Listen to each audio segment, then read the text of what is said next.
Hi, എല്ലാവർക്കും രേഖാസ് kitchen വേൾഡിൻ്റെ പുതിയ വീഡിയോയിലേക്ക് സ്വാഗതം. ഇന്ന് ഞാനൊരു മുട്ടക്കറിയാണ്, മുട്ട റോസ്റ്റ് ആണ് ഉണ്ടാക്കുന്നത്. ഇതിന് മുന്നേ ഞാൻ എളുപ്പത്തിൽ എങ്ങനെ ഒരു മുട്ടക്കറി ഉണ്ടാക്കാമെന്ന് നിങ്ങൾക്ക് കാണിച്ചു തന്നിട്ടുണ്ടാവുന്നു. അപ്പോൾ എല്ലാവരും എൻ്റെ ആ മുട്ടക്കറിയൊക്കെ ഒന്ന് കണ്ട് ഉണ്ടാക്കി നോക്കണം കേട്ടോ. അപ്പോൾ ഇന്ന് ഞാൻ വേറൊരു രീതിയിലാണ് മുട്ട റോസ്റ്റ് ഉണ്ടാക്കുന്നത്. ഇതിൽ നമുക്കതിൽ കുരുമുളക് പൊടി ചേർക്കണില്ല, മല്ലിപ്പൊടിയും ചേർക്കണില്ല. അപ്പോൾ ഇതിലേക്ക് ആവശ്യമുള്ള സാധനങ്ങൾ എന്താണെന്നുള്ളതും ഞാൻ കാണിച്ചു തരാം. ഇതിലേക്ക് ആവശ്യമായിട്ട് ഞാൻ 4 മുട്ട പുഴുങ്ങി വെച്ചിട്ടുണ്ട് കേട്ടോ. ആ തോട് പൊളിച്ച് വന്നപ്പോൾ അതിൻ്റെ ആകൃതിയൊക്കെ ആകൃതി മാറിയിട്ടില്ല, പക്ഷേ ചില മുട്ടകളൊക്കെ ഇതേപോലെ വന്നതാണ് കേട്ടോ, അല്ലാണ്ട് ഞാൻ പൊളിച്ചപ്പോൾ വന്നതല്ല. അപ്പോൾ 4 മുട്ട വെച്ചിട്ടുണ്ട്. പിന്നെ ഒരു 1.25 teaspoon Kashmiri chilli powder, 1 teaspoon മുളക് പൊടി, 1/4 teaspoon garam masala, 1 teaspoon meet masala, 1/4 teaspoon മഞ്ഞൾപ്പൊടി വെച്ചിട്ടുണ്ട്. പിന്നെ നമ്മുടെ വെച്ചേക്കുന്നത് 1 തക്കാളി ഞാൻ സ്ലൈസിൽ അരിഞ്ഞ് വെച്ചിട്ടുണ്ട്. പിന്നെ ഇതിലേക്ക് ഞാൻ 4 സബോളയാണ് എടുത്തേക്കുന്നത്. അത് ചെറുതായ കാരണമാണ് 4 എണ്ണം എടുത്തത്. അപ്പോൾ നിങ്ങൾക്ക് വലിയതാണെങ്കിൽ 2 എണ്ണം മതി. അപ്പോൾ അത് സ്ലൈസിലാണ്, നിങ്ങളുടെ ഇഷ്ടത്തിന് എങ്ങനെയാണെങ്കിൽ വെച്ചാൽ അരിയാട്ടാം. പിന്നെ ഒരു തണ്ട് കറിവേപ്പില, 4 പച്ചമുളക്, പിന്നെ അതുപോലെ തന്നെ ഇഞ്ചി അല്ലാതെ ഞാൻ നീളത്തിനാണ് അരിഞ്ഞേക്കുന്നത്. ഇഞ്ചി ഒരു ചെറിയ കഷ്ണം നീളത്തിന് അരിച്ചിട്ടുണ്ട്. ഒരു 5-8 കുടത്തോളം വെളുത്തുള്ളി ഞാനും നീളത്തിൽ അരിഞ്ഞ് വെച്ചിട്ടുണ്ട് കേട്ടോ. പിന്നെ അതിലേക്ക് ആവശ്യമായ ഓയിൽ എടുത്ത് വെച്ചിട്ടുണ്ട്. പിന്നെ നമുക്ക് ഉപ്പാണ് ഞാൻ പരമാവധി കറിയിലെല്ലാതും കല്ലുപ്പാണ് ചേർക്കാട്ടോ. അപ്പോൾ കല്ലുപ്പാണ് അതിരിക്കുന്നത്. അപ്പോൾ നമുക്ക് ഇതെങ്ങനെയാണ് ഉണ്ടാക്കണതെന്ന് നോക്കാട്ടോ. ഇതിനായിട്ട് ഞാൻ ഒരു പാൻ എടുത്ത് അടുപ്പത്ത് വെച്ചിട്ടുണ്ട്. നമുക്ക് സ്റ്റവ് ഒന്ന് കത്തിച്ച് കൊടുക്കാം കേട്ടോ. സ്റ്റവ് കത്തിച്ച് കൊടുത്തിട്ട് നമ്മൾ നേരത്തെ പറഞ്ഞ പോലെ ഓയിൽ കുറച്ച് ഒഴിച്ച് കൊടുക്കാം.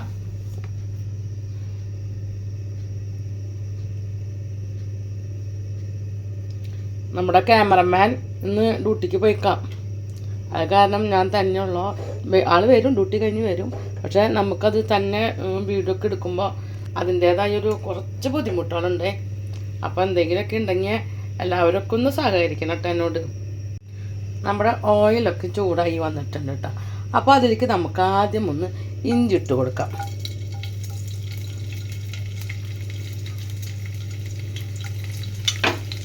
ഇഞ്ചി ഇട്ട് കൊടുത്തിട്ട് നമുക്കൊന്ന് മെല്ലെ ഒന്ന് ഇളക്കി കൊടുക്കാം കേട്ടോ. ഇത് നിങ്ങൾക്കിനി ചതച്ചിട്ടാണ് നിങ്ങൾക്ക് ഉണ്ടാക്കാനെന്ന് വെച്ചിട്ടുണ്ടെങ്കിൽ ഇഞ്ചിയും വെളുത്തുള്ളിയും കൂടിയിട്ട് ചതച്ചാലും കുഴപ്പമില്ല. ഞാൻ നീളത്തിന് അരിഞ്ഞു. അപ്പോൾ നമുക്കിതൊന്ന് കഴിക്കുമ്പോൾ ഒക്കെ ഒന്ന് നല്ല രസമായിരിക്കും. പിന്നെ മസാലയ്ക്കും ആകുമ്പോൾ ഇഞ്ചി കടിക്കാൻ നല്ല ടേസ്റ്റ് ഉണ്ടാവും. പിന്നെ നമ്മൾ അതിലേക്ക് ഇട്ട് കൊടുക്കുന്നത് വെളുത്തുള്ളിയാണ് കേട്ടോ.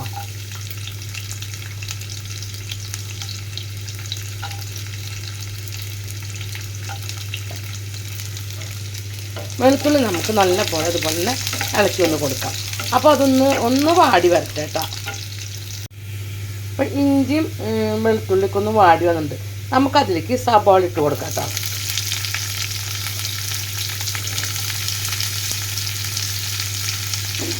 സബോള നിങ്ങളുടെ ഇഷ്ടത്തിന് നമുക്ക് ചെറുതായി അരിയണവർക്ക് ചെറുതായി അരിയാം, നീളത്തിൽ അരിയണവർക്ക് ഇത് നീളത്തിലായിട്ടും അരിയാം. അതല്ലാതും നിങ്ങളുടെ ഇഷ്ടം പോലെ. ഞാനിപ്പോൾ സ്ലൈസായിട്ട് അരിഞ്ഞേക്കുന്നത്.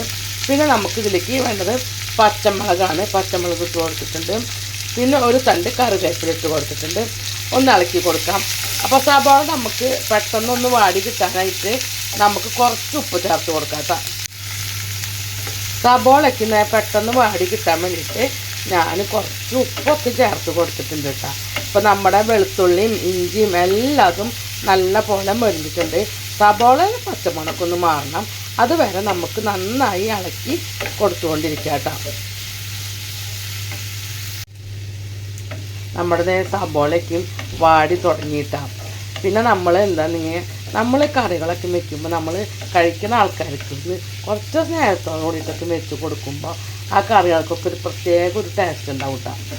പിന്നെ എനിക്കിത് കല്യാണം കഴിഞ്ഞ് വരുമ്പോഴൊന്നും കൂട്ടാൻ വയ്ക്കാനൊന്നും അറിഞ്ഞിരുന്നില്ല. ഞാൻ കണ്ടും കേട്ടും ഒക്കെ പറഞ്ഞു തന്നു നോക്കി ഒക്കെ കുറേശ്ശെ പഠിച്ചു തന്നു കേട്ടോ. ഇപ്പം ഞാൻ ഒരു വിധത്തിൽ കറികളൊക്കെ വെക്കും. പിന്നെ നമ്മൾ പിന്നെ ഈ ക്രീം ആയിട്ടുള്ള ഇതൊന്നും എനിക്കങ്ങനെ വെക്കാൻ അറിയില്ല, ഞാൻ വെച്ച് നോക്കിയിട്ടില്ല. ഇനി നോക്കണമെന്നുണ്ട്, എനിക്ക് പരീക്ഷണമാണ് ഇവിടെ നിന്ന് അങ്ങോട്ട്. അപ്പോൾ എൻ്റെ വീഡിയോ ആദ്യമായിട്ട് കാണുകയാണെങ്കിൽ ലൈക്ക് ചെയ്യാനും ഷെയർ ചെയ്യാനും കമൻറ്റ് ചെയ്യാനും സബ്സ്ക്രൈബ് ചെയ്യാനും കൂടെ ബെൽ ബട്ടൺ അടിക്കാനൊന്നും മറക്കരുതേ. അപ്പോൾ എൻ്റെ വീഡിയോകളൊക്കെയും എല്ലാവരും കാണണം. അപ്പോൾ ഈ മുട്ട റോസ്റ്റ് നമ്മുടെ ഇത് അവസാനം വരയ്ക്കൊന്ന് കണ്ടോളൂ കേട്ടോ. സബോള എല്ലാതും വാടിയതേ പച്ചമണമൊക്കെ മാറിയുണ്ട് കേട്ടോ. അപ്പോൾ ഇതിലേക്ക് ഞാൻ ആ പൊടികളാണ് ചേർത്ത് നോക്കുന്നത്. പൊടികളെല്ലാതും നമുക്ക് ഒരുമിച്ച് തന്നെ ചേർത്ത് കൊടുക്കാം. പിന്നെ നമ്മൾ പൊടികളെല്ലാതും ചേർത്ത് കൊടുക്കുമ്പോൾ സ്റ്റൗവിൻ്റെ സ്ലിമ്മാക്കിയിട്ട് നന്നായി കുറച്ചിട്ടിട്ട് വേണം, തീ കുറച്ചിട്ടിട്ട് വേണം നമുക്ക് പൊടികളൊക്കെ ചേർത്ത് കൊടുക്കാം. അപ്പോൾ നമുക്ക് തീയൊക്കെ നന്നായി കുറച്ചിട്ട് കൊടുക്കാം കേട്ടോ. ഞാൻ തീയൊക്കെ നന്നായി കുറച്ചിട്ടുണ്ട്. അപ്പോൾ നമുക്ക് പൊടികളൊക്കെ ചേർത്ത് കൊടുക്കാം.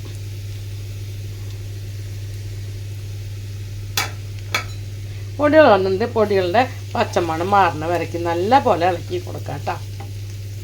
പൊടികളുടെ പച്ചമണമൊക്കെ മാറി അതൊക്കെ നല്ല പോലെ മൂത്ത് വന്നിട്ടുണ്ട്. ഈ സമയത്ത് നമുക്ക് നമ്മൾ അരിഞ്ഞു വെച്ച തക്കാളി ചേർത്ത് കൊടുക്കാം കേട്ടോ. ഈ തക്കാളി നല്ല പോലെ വാടി എണ്ണയ്ക്കും തെളിഞ്ഞ് വരട്ടെ കേട്ടോ. തക്കാളിയൊക്കെ നല്ല വാടി തുടങ്ങിയിട്ടാണ്. അപ്പോൾ ഇത് കുറച്ചും കൂടി ഒന്ന് വാടാനുണ്ട്. നമുക്കിതിൽ എണ്ണയൊക്കെ ഇങ്ങനെ നന്നായി തെളിഞ്ഞ് വരും ഈ തക്കാളി വാടുമ്പോൾ. അതാണ് ഇതിൻ്റെ പാകം വരാൻ. അപ്പോൾ നമുക്ക് ഇതിലേക്ക് വെള്ളമൊക്കെ ഒഴിച്ച് കൊടുക്കാൻ പറ്റുള്ളൂ. അപ്പോൾ ഒന്നും കൂടി ഒന്ന് വാടി വരട്ടെ കേട്ടോ. നമ്മുടെ തക്കാളി എല്ലാതും നന്നായി ഇതേ കുഴമ്പ് പരുവായിട്ടാണ്. ഇപ്പോൾ എണ്ണയൊക്കെ നിങ്ങൾക്ക് കാണുമ്പോൾ ഒരു വശത്തൊക്കെ കുറേശ്ശെ എണ്ണയൊക്കെ തെളിഞ്ഞ് തുടങ്ങിയിട്ടുണ്ട്. അപ്പോൾ ഇതിൽ നമുക്ക് ഉപ്പുണ്ടോയെന്നൊക്കെ ഒന്ന് നോക്കിയിട്ട് കുറച്ച് ഈ സമയത്ത് നമ്മൾ കല്ലുപ്പിട്ട് കൊടുക്കരുത്, പൊടിപ്പിട്ട് കൊടുത്തിട്ട് നന്നായി അങ്ങനെ ഇളക്കി കൊടുക്കാം.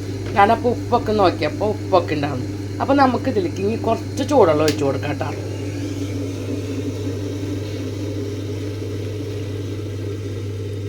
കുറച്ച് മതി കേട്ടോ. ഇത് കുറുകിയ ചാറ് പോലെയാണ് വെക്കുന്നത്. അപ്പോൾ നമ്മളിത് ഈ കട്ടയൊക്കെ നന്നായി ഇങ്ങനെ വെള്ളം ഒഴിച്ചിട്ട് നമ്മളിങ്ങനെ ഉടച്ചിട്ട് കൊടുക്കണം. നല്ല പോലെ അങ്ങനെ ഇത് നമ്മൾ നോക്കണം ഒന്നും കൂടി. ഇപ്പോൾ നമ്മളുടെ വീട്ടിൽ അംഗസംഖ്യ കൂടുതലുണ്ടെന്ന് വെച്ചിട്ടുണ്ടെങ്കിൽ കുറച്ചും കൂടി നമുക്ക് വെള്ളം ഒഴിച്ച് കൊടുക്കാനും, അല്ലെങ്കിൽ നിങ്ങൾക്ക് വെള്ളം വേണ്ടാന്ന് വെച്ചാൽ നാളികേരപ്പാൽ ചേർക്കണം എന്ന് വെച്ചാലും ചേർക്കാം. നല്ല ടേസ്റ്റ് ഉണ്ടാവും. ഞാൻ വെള്ളമാണ് കേട്ടോ ഒഴിച്ച് കൊടുത്തേക്കണത്. ചിലർക്ക് ഇങ്ങനെ വെള്ളം ഒഴിക്കുമ്പോൾ വലിയ ഇഷ്ടം ഉണ്ടാവില്ല. അപ്പോൾ ഞാൻ നാളികേരപ്പാലല്ല ഇതിലാണ്, ഇതിൽ തന്നെ വെക്കണമെന്നാണ് ഏറ്റവും ടേസ്റ്റ് കൂടുതൽ. അപ്പോൾ നമുക്ക് കുറച്ചും കൂടി വെള്ളം ഒഴിച്ച് കൊടുക്കാം. കുറച്ച് ഗ്രേവി വേണ്ടേ. എന്നിട്ട് നമുക്കൊന്ന് തിളയ്ക്കണ വരെ ഒന്ന് മൂടി വയ്ക്കാം കേട്ടോ. വെള്ളമൊക്കെ ഒഴിച്ച് കൊടുത്തത് നമുക്ക് തിളച്ചോ എന്നൊക്കെ നോക്കാനായിട്ട് മൂടി തുറന്ന് നോക്കാം കേട്ടോ. നന്നായി തിളച്ചിട്ടുണ്ട്. ഈ സമയത്ത് നമ്മൾ പുഴുങ്ങി വെച്ച മുട്ട ചേർത്ത് കൊടുക്കാം കേട്ടോ.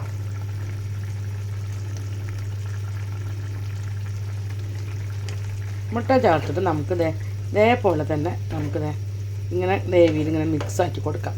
ഇത് ശരിക്കും നമുക്ക് ഞാനിപ്പോൾ ഇതിൻ്റെ ടേസ്റ്റ് ഞാൻ ഒരുവിധം നമ്മൾ ഹോട്ടലിലൊക്കെ കഴിക്കാൻ പോകുമ്പോൾ അവിടുത്തെ ടേസ്റ്റും അതെങ്ങനെ വെക്കുന്ന വിധമൊക്കെ ഞാൻ നോക്കും. പിന്നെ ഞങ്ങൾ ഈ തൃശ്ശൂരത്തെ കറികളിലോ ഇതുപോലെ മുട്ടക്കറി വെക്കണേല അല്ലെങ്കിൽ അങ്ങനെയുള്ളതിലൊന്നും ആദ്യമൊന്നും കടുക് പൊട്ടിക്കില്ല. അതുകൊണ്ടാണ് ഞാൻ എൻ്റെ സ്റ്റൈലിലാണ് വെക്കണത് കേട്ടോ. അപ്പോൾ നിങ്ങൾ ഇതൊന്ന് വെച്ച് നോക്കട്ടെ. അപ്പോൾ ഇതൊന്ന് മുട്ടയൊക്കെ ഒന്ന് ആയിട്ട് ഒന്നും കൂടി ഒന്ന് ചാറൊക്കെ ഒന്ന് കുറുകി വരട്ടെ കേട്ടോ. അപ്പോൾ നമ്മൾ തുറന്ന് വെക്കണത് തുറന്ന് വെച്ച് വേവിക്കാം. മുട്ടക്കറിയുടെ ചാറെല്ലാതും കുറുകി നല്ല പരുവായിട്ട് വന്നിട്ടാ. തിക്കായിട്ടുള്ള ചാറ് നല്ലോണം കുറുകി നമ്മൾ പറയില്ലേ, നല്ല കുറുകിയ ചാറോടൊന്ന് അതേപോലെ ആയിട്ടാണ് ഉണ്ടാക്കിയേക്കണത് കേട്ടോ. അപ്പോൾ ഇതേപോലെ അപ്പോൾ ഞാൻ ഈ മുട്ടയ്ക്കിനെ സൈഡൊക്കെ ഒന്ന് വരഞ്ഞു കൊടുത്തിട്ടുണ്ട്. അപ്പോൾ നമുക്ക് ഇതിൻ്റെ ഉള്ളിൽ ഒന്നും കൂടി കണക്കാൻ പറ്റും. അപ്പോൾ ഈ കറി നമ്മൾക്ക് അപ്പത്തിൻ്റെ ഒപ്പമോ ചപ്പാത്തിയോ പൊറോട്ടയോ അങ്ങനെ എന്തിൻ്റെ ഒപ്പം വേണമെങ്കിലും കഴിക്കാം. അപ്പോൾ ഞങ്ങൾ ഇവിടെ നിന്ന് കഴിക്കുന്നത് ഇത് കുബൂസിൻ്റെ ഒപ്പം കഴിക്കാനാണ് കേട്ടോ. അപ്പോൾ എൻ്റെ വീഡിയോ ഇവിടെ വൈൻഡപ്പ് ചെയ്യാണ്. വീഡിയോ ഇഷ്ടപ്പെടുകയാണെങ്കിൽ ലൈക്ക് ചെയ്യാനും ഷെയർ ചെയ്യുക, സബ്സ്ക്രൈബ് ചെയ്യുക, കൂടെ ബെൽ ബട്ടൺ ഒന്ന് അടിച്ചോളാം കേട്ടോ. അപ്പോൾ നിങ്ങളിതൊക്കെ ഒന്ന് ട്രൈ ചെയ്യുക. എന്നിട്ട് അഭിപ്രായം കമൻറ്റിൽ പറയണം കേട്ടോ. അപ്പോൾ നല്ലതായാലും പൊട്ടയായാലും നിങ്ങൾ പറഞ്ഞോ. അപ്പോൾ നമുക്കതിന് പിന്നീട് ഉണ്ടാക്കാൻ പോകുമ്പോൾ നമുക്കതിൻ്റെ തെറ്റൊക്കെ തിരുത്താൻ പറ്റുള്ളൂ. അപ്പോൾ ഓക്കെ, ടാറ്റ, ബൈ.